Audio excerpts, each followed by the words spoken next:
So this is Node 2. This is a really cool module. Of course, most of these modules you'll see they have 4 sides, and they're put together. That way we could sort of work on a flat plane, either a wall, a floor, another wall, or the ceiling. But you know, again, all you have to do is turn yourself and your reference changes. The reason I'm bringing that up is because this is where 4 out of 6 of us sleep. And so people always ask about sleeping in space. Do you lie down? Are you in a bed? Not really, because it doesn't matter. You don't really have the sensation of lying down. You just sit in your sleeping bag. So here's one sleep station right here. I'm going in right now. You can follow me if you want. So I'm inside. It's sort of like a little phone booth, but it's pretty comfy. I've got a sleeping bag right here that we sleep in, so we don't have sort of like a little bit of a cover. We don't fly all over the place. But you know, you can sleep in any orientation. I have it sleeping, feeling like I'm standing up right now, but like you saw, I'm on the floor. But it doesn't matter if I turn over and I sleep upside down. I don't have any sensation in my head that tells me that I'm upside down, so it really doesn't matter. The sleep station is also like a little office. We've got a computer in here. As you can see, we've got a couple little toys. I've got some books. I've got some clothes and other things that make it sort of like home. I'm coming out. And just for reference, that's one sleep station. This one's another. Right here. There's one on the ceiling, if you want to call it. Right here. And then there's a 4th on the other wall over here. So all of us sleep in a little bit of a circle. All right, come on back. There's more to show you.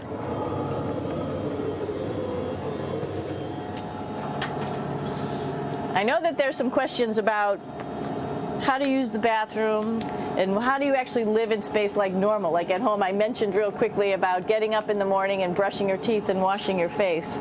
Well, how do you do that? Well, here is the bathroom, essentially. You get up in the morning and we have a little kit, and it has all the essential things that you need, like your toothbrush and toothpaste and brush. See how much better the brush makes my hair look? I'm just joking. It still stands up straight. It doesn't matter where you are. It's always going to stand up straight while you're up in space. A lot of people ask about toothbrush and toothpaste.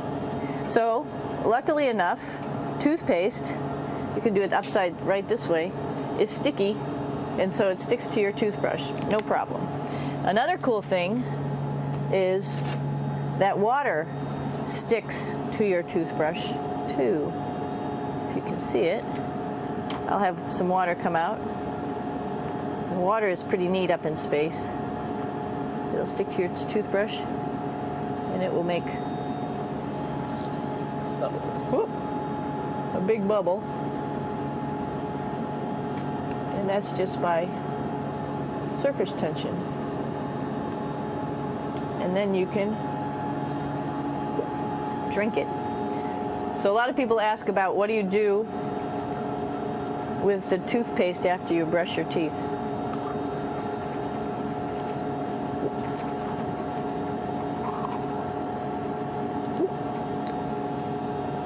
Two options.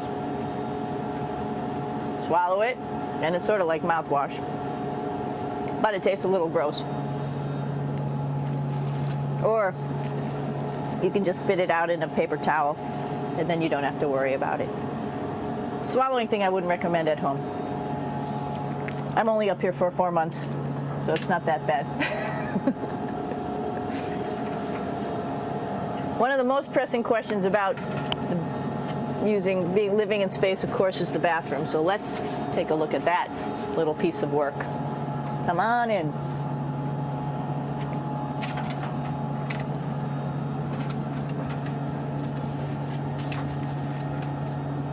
Here we are at the throne. This is awesome. You might see the little, you might have noticed the little moon on the outside. This is our orbital outhouse right here.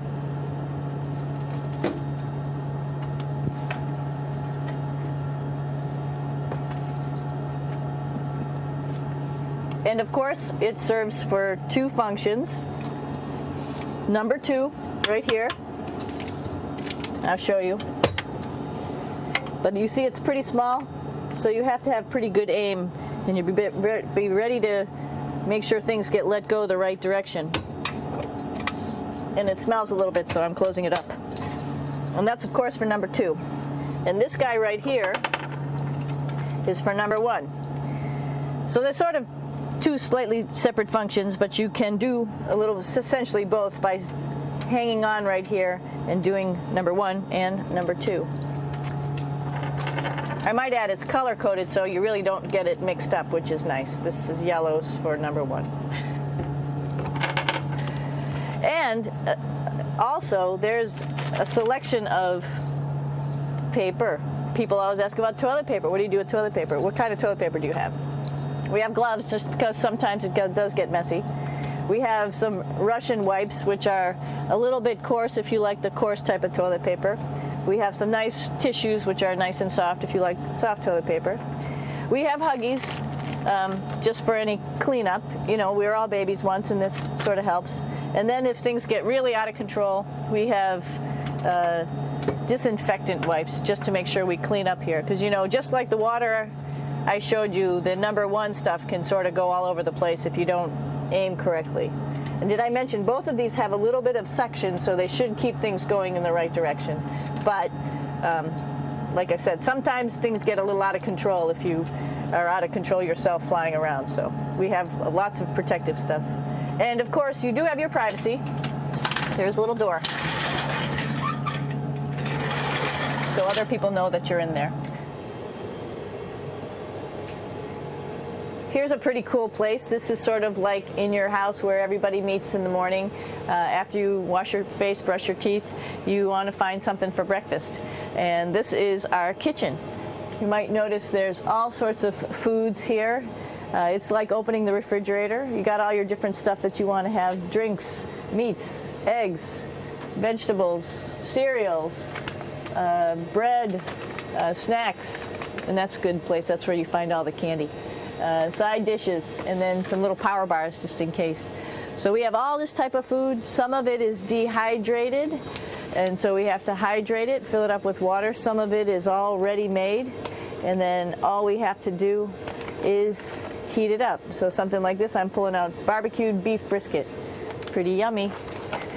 Not only is this food made in the U.S., but we also have food here from Japan. We've got Russian food. As you can see, all these red containers are filled with food that's from Russia. And then we get some of our specialty stuff, some things that we like, some of our favorite stuff that your family can send up. In fact, I like fluffernutters, and so I got sent up some fluff so I could make my fluffernutter with peanut butter. So you have a lot of food up here, no problems. Now, I want to say where we are. So right now, we're in the Japanese laboratory. It's one laboratory out of many here on the International Space Station. It's actually on the left-hand side. If I was International Space Station and I was flying through space like this, my left hand would be where the Japanese laboratory is.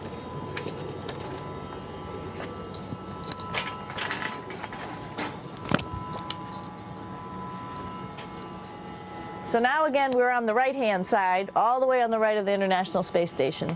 This is Columbus, the European module. It has science experiments all over. You could see it looks a little bit crowded. And here we do a lot of our medical experiments.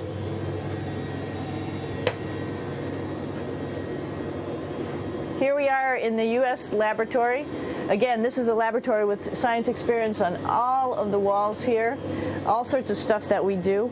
And one of the things we also do is we exercise. We have some exercise equipment on board the space station.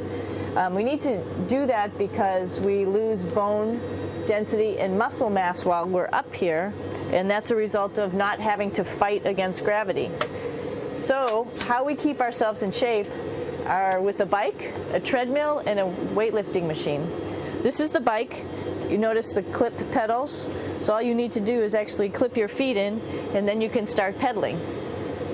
You don't need a seat. because you don't sit down. Actually, I haven't sat down for 6 months now, so you don't need any type of seat. Just make sure you're held in with your pedals. You probably see that the bike bounces around a little bit. As I move it, it's not steady and held to the wall firmly. And the reason for that is the space station is pretty big. You saw that there's also solar arrays on the space station. If we start putting any forces into the space station, it's going to make those solar arrays bounce around a little bit. So to prevent that, the machines bounce around a little bit, move around a little bit, and that way we don't put any forces onto the structure of the spacecraft out to the solar arrays. All right, a little farther on. Come on.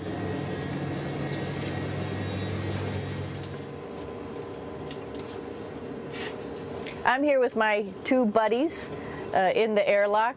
Actually, these are two spacesuits that are ready, primed up to go outside, as we call it, to go do a spacewalk in case we have to do anything outside. Some of the things we do outside are just like inside, repairs. We have a lot of electrical boxes and machinery and solar arrays, in fact, that I talked about earlier, that are outside, and sometimes they don't work quite right.